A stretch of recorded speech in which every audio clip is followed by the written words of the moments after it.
CM की तरफ से सदन को यह बताया गया। मुख्यमंत्री के आज के भाषण की 10 बड़ी बातें देखिए। तो वन विभाग में 1750 पदों पर भर्ती होगी। 3 और जो बड़ी बात है 4000 पटवारियों के पद भरे जाएंगे।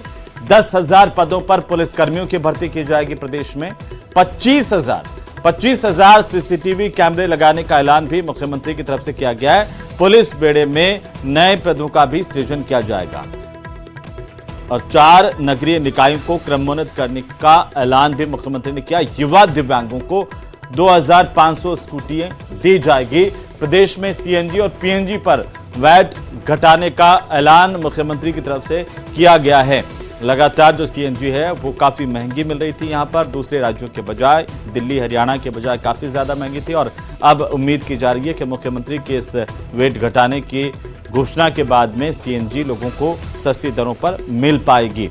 पुलिस बेड़े में 400 वाहन शामिल होंगे। 25 नई नगर पालिकाएं खोलने का ऐलान भी मुख्यमंत्री की तरफ से किया गया। 10 बड़ी घोषणाएं आपकी टीवी स्क्रीन पर आज मुख्यमंत्री की तरफ से अपने संबोधन के दौरान जो सदन में जानकारी दी गई है।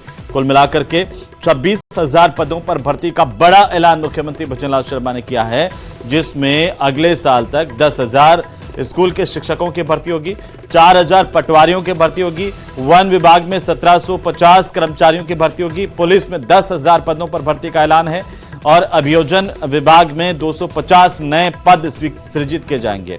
रोजगार प्रोत्साहन योजना की शुरुआत प्रदेश में होगी और युवाओं को एक बार में इसमें 10,000 रुपए की सहायता राशि सरकार देगी। गरीबी मुक्त गांव योजना की शुरुआत होगी।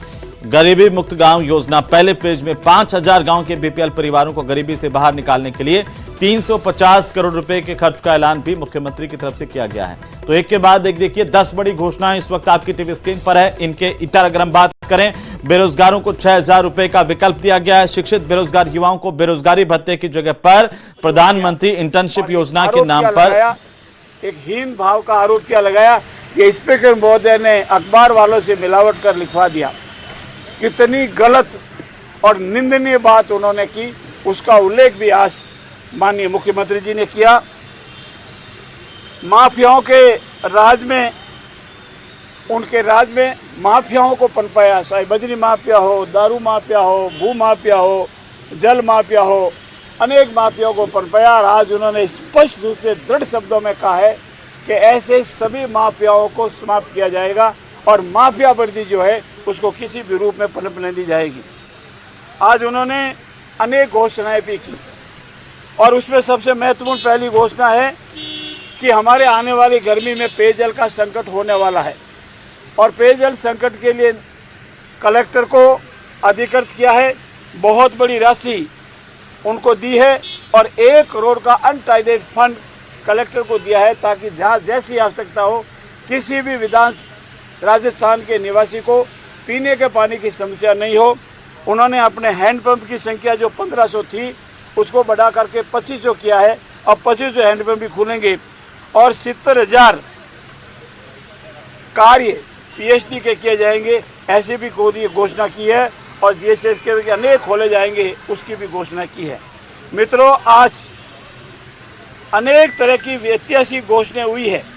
पट्टे जारी करने के संबंध में, बालोतरा को नगर का न्यास बनाने के संबंध में, 50,000 की स्थान पर 1 लाख स्ट्रीट लाइट लगाने के संबंध में, 10,000 शिक्षकों की भर्ती के संबंध में, 4,000 पटवारियों की भर्ती के संबंध में, 1,000 फॉरेस्ट विभाग में भर्ती के संबंध में, 8 जिलों में जो नवगठित 8 जिले हैं उनमें पॉलिटिकल कॉलेज खोलने के संबंध में और तारात्रा मठ में वेद आवासीय विद्यालय खोलने के संबंध में, मुक्त गांव योजना के तहत गरीबी से मुक्त गांव, ये नई योजना शुरू होगी, गरीबी से मुक्त गांव और सड़े करके सभी को लेंगे। अभी वर्तमान समय में 500 गांवों को सिलेक्शन किया जाएगा और उन्हें 300 करोड़ का आर्थिक सहायता दी जाएगी और उन बीपीएल परिवार जितना भी है उनको गरीबी रेखा से निकाला जाएगा और ये चरणबद्ध करके 5,000 गाँवों को प्रथम फेज में गरीबी से मुक्त गांव घोषित किया जाएगा। साथ ही साथ पुलिस में 10,000 पदों की भर्ती की भी घोषणा की गई है, 4,000 वाहन भी खरीदने की घोषणा की गई है। ऐसे करके अनेक घोषणाएं एक हमारे मंत्रालय कर्मियों के लिए मंत्रालय निदेशालय घोषणा की भी घोषणा की गई है। और जो भी जिले मुश्किलों का सामना करते हुए खुशहाल राजस्थान की संकल्पना को साकार करने में कोई कोर कसर नहीं छोड़ रहे हैं।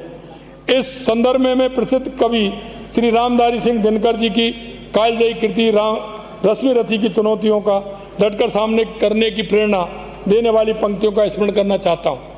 सच है, विपत्ति जब आती है कायर को ही दहलाती है, सूरमा नहीं विचलित होते, विघ्नों को गले लगाते हैं, कांटों में राह बनाते हैं, मुख से ना कभी उप कहते हैं, संकट का चरण न घेते हैं, जो आ पड़ता सब सहते हैं, उद्योग निरत नित रहते हैं। माननीय अध्यक्ष महोदय, विनियोग विधेयक के मुख्य बिंदुओं पर आने से पूर्व में प्रतिपक्ष द्वारा उठाए गए कुछ विषयवार बिंदुओं पर स्थिति स्पष्ट करना चाहूँगा।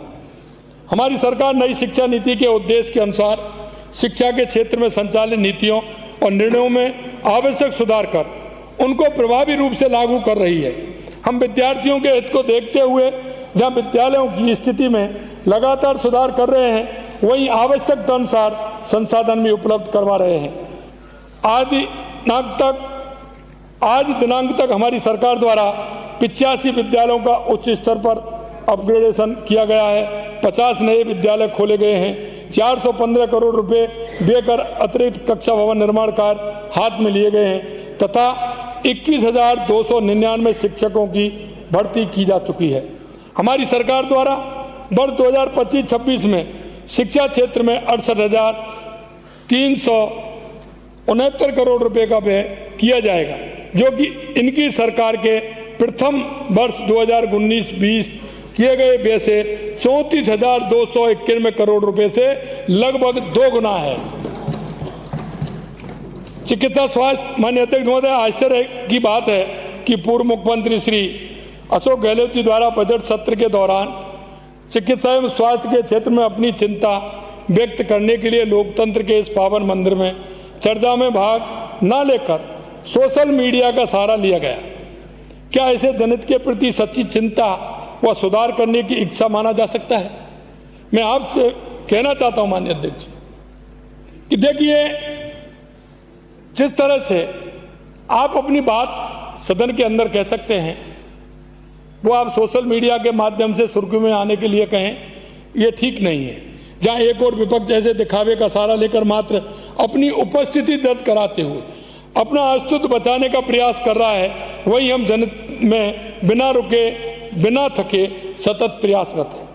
हमारे द्वारा स्वास्थ्य के क्षेत्र में किए जा रहे कार्य का मूल्यांकन रिजर्व बैंक द्वारा प्रकाशित स्टेट फाइनेंस 2024 के विश्लेषण से ही हो जाता है कि इसके अनुसार वर्ष 2024-25 में कुल व्यय में से चिकित्सा एवं स्वास्थ्य पर सभी राज्यों का औसत जहां मात्र 6.13% है तथा कांग्रेस सरकार के कार्यकाल में भी वर्ष 2019-20 में वर्ष 2023-24 तक चिकित्सा एवं स्वास्थ्य पर कुल व्यय का औसत 6.78% ही रहा। वहीं हमने चिकित्सा एवं स्वास्थ्य पर व्यय हेतु वर्ष 2024-25 में 27,660 करोड़ रुपए तथा वर्ष 25-26 में 31,888 करोड़ रुपए का प्रावधान किया, जो कुल प्रावधान का क्रमशः 8.26% एवं 8.40% है, जो कि राष्ट्रीय स्वास्थ्य नीति 2017 एवं वित्त आयोग की अवसंसा द्वारा निर्धारित बेंचमार्क 8% से अधिक है।